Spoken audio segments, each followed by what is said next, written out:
My first experience meditating. Trust me, I had no idea what would happen when I first sat down to give meditation a go. I thought, how hard could it be? Just close your eyes and focus on your breath. Easy. But the funny thing was, that wasn't the way it turned out.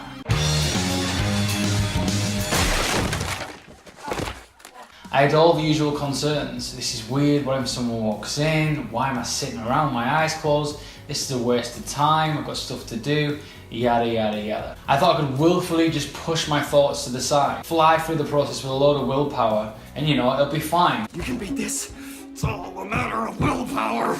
So as a thought would arise, I would immediately react to it.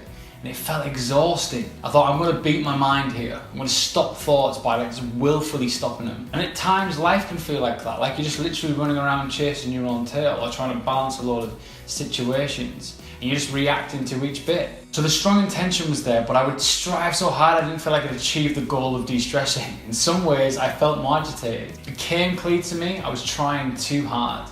I was amazed by how much I actually wanted to get up and do something.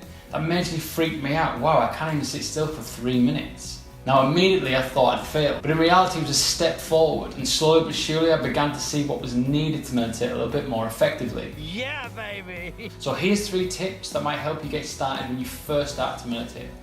Number 1, don't judge yourself if you continually get lost in thought. The fact that you're sitting and taking the time is a huge benefit to you and whoever you interact with on a daily basis. It's perfectly normal. But over time you'll be able to find moments where you step out of the stream of thinking and watch the show unfold. This is a huge step. Keep an alert focus and light awareness. When we meditate, we need to try and find that balance of a strong alertness but also a very open and light awareness of what arises. This can then start to bring a sense of flow into what you do rather than this constant need for willpower. By having a strong alertness you can gather more clarity, and by having a light awareness you can let each passing thought and emotion pass on through. This eases up the mind and you begin to find a little bit more ease within. So number 3 is note what arises and let it go. So we're going to use an acronym to help you out here. I'm going to use RAIN. So R stands for recognize what is happening. A is to allow what arises and let it pass through. I is to investigate with kindness. Rather than going at things with such an alert focus, you actually sometimes find you might get yourself more agitated. But with the kindness in there, it will really strengthen the exercise of being able to note what comes and let it go. It's not flimsy, it's not weak, it's actually a really effective tool, so try it out. N stands for non-identification. So when anger arises, you say, I'm angry.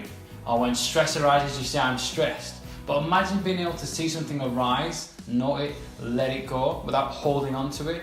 Being aware of thoughts is the first major lesson here. So it literally means you're not completely wrapped up in thoughts and emotions. Everything that passes through, you can simply see them and let them pass. So I completely sucked when I first went to meditate. You know something? You suck. But over time it gets easier and you begin to differentiate when you're lost in thought and when you're aware of thoughts. This is such a key part of the process. So be kind to yourself, enjoy the process, and we'll see you in the next video.